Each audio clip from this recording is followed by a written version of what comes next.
Hey guys, Nicole here with Obscure Reptiles and Caging, and today we're going to try to break down the difference between a paradox and a chimera in ball pythons. So let's get started.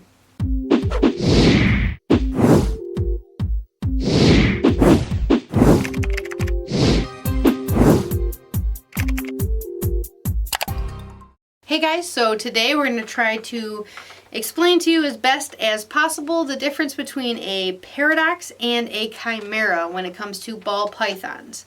So the first thing you need to know is a paradox or a chimera is something that looks drastically different. So this right here is one or the other. It's kind of hard to tell by looking at them if they're a paradox or a chimera.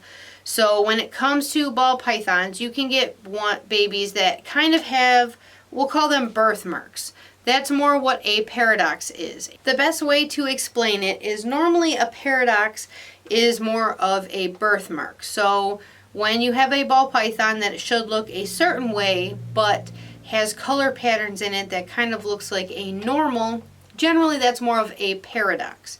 When it comes to a chimera, it's actually something that can be in other animals or even in humans. So when it comes to a chimera, it's the different genetics of two different babies. So pretty much inside of an egg, you have two different fully fertilized ova, and they fuse into one embryo, and that then becomes one snake. When it comes to a chimera in different species, for example, in humans, you can have twins that fuse together, and you can actually get the DNA from both different twins inside of one body. So for example, you could have, a person who has a certain fingerprint, a certain DNA, if you take their blood, their saliva, but their sexual organs could be completely different. It's very rare. It's not something that happens very often, but it's the exact same as in ball pythons. So a chimera ball python can have a paradox, because a paradox we'll call more of like a birthmark, but a paradox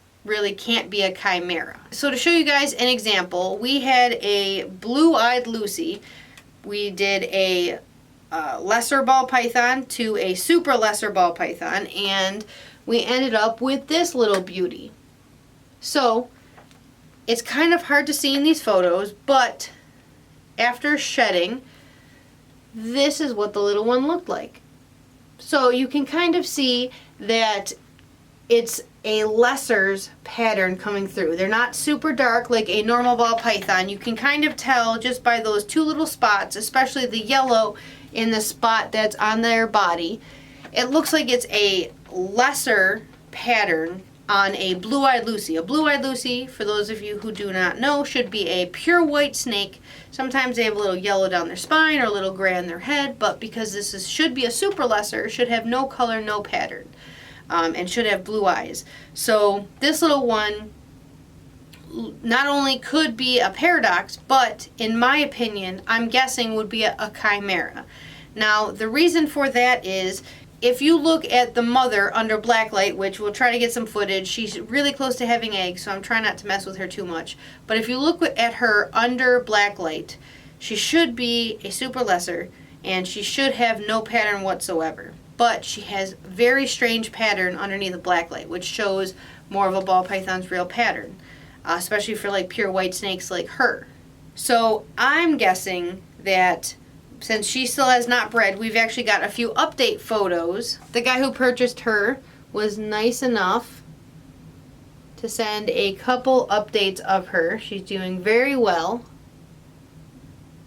And now that she's aging, you can see even lighter the spot on her back has turned, which even more indicates that she looks like she is a blue-eyed Lucy with a lesser pattern. Now, whether she is a paradox or a chimera, the problem with, for example, breeding a snake like that would be you don't know what part of her is what. So, for example, most of her body looks like a blue-eyed Lucy, so you'd assume most of her DNA, everything is blue-eyed Lucy, but her ovaries, her sexual organs could actually be the lesser part from that embryo if she is a chimera. If she's a paradox and is just, paradoxing, normally you'll see like a normal pattern, but because it was a lesser to a super lesser, that could still just be paradoxing, but from a breeding standpoint, there's really no way to know if she's a chimera that actually is, showing blue-eyed Lucy, but her reproductive organs are just a normal lesser. So it really wasn't worth the gamble to keep her. She's a beautiful display animal, but from a breeding standpoint, there's not too much for me to be able to prove out. Either she would be just a super lesser, or she could just be a lesser. Rolling through MorphMarket, and here's a couple of different examples. So as you can see, this little one right here looks like it's either a freeway or a highway with a couple other genes, but you can see those very tiny brown dots.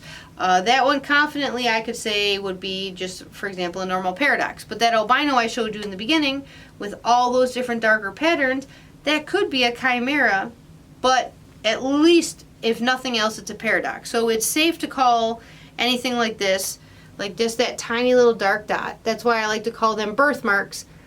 To be a paradox, they just kind of have to show different color or pattern than what they should for their morph.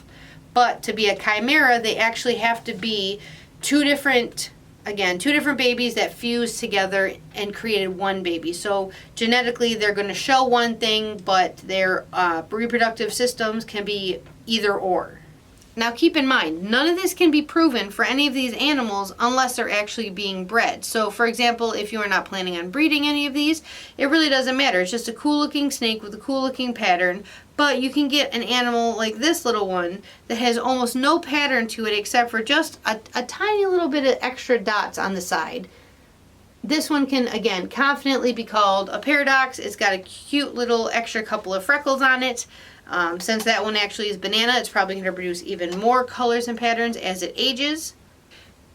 Now when you get something like this that's got completely different markings, they're very dark. So something like this, I could probably call a chimera if I knew the pairing. So this right here states it's a pastel fire, pinstripe, calico, cinnamon, spider, paradox. So in the pairing, for example, I don't know the pairing of that exact snake. I'm just scrolling through MorphMarket. If the pairing was two different animals that had black pastel or cinnamon, which could create that very dark black pattern on that animal, that could be a chimera that has all those genes like stated in the ad. And it could also be a chimera of, like, let's say a super cinnamon. So genetically, you won't know if it's a super cinnamon or all those genes that, this specific animal is showing unless you breed that animal. That's really the biggest difference when it comes to a chimera. I've heard other people say things like paradoxes. It can sort of be like a chimera, but the most simplified way that I have come up with to be able to explain it, especially to newer breeders, newer ball python people, is I like to call a paradox more of a birthmark, something that's not super drastic. It can be, but normally it's going to be a more simplified or normal pattern or something that you are expecting. A chimera generally is a little bit more drastic, like if you've ever seen the Skittles ball python. So that's a photo of Skittles that's been on MorphMarket. This one is crazy. This is like a pewter, albino, pied. It's got one black eye, one red eye, and that one right there I would definitely call a chimera. They have bred the animal. It has produced a little bit of different babies than what you would expect, just because their colors and patterns have been a little bit different, but pretty much the color and extra patterns on this animal doesn't transfer completely onto its babies, because some of the color and patterns are just paradox. So we'll call it birthmarking on this animal. So when bred to other animals, it doesn't, transfer them because genetically it doesn't have them. It just shows them. Again, I'm not trying to confuse you guys, but other than calling it birthmarking, paradox pretty much can show just about whatever they want, but it doesn't mean that animal necessarily will transfer that genetics on.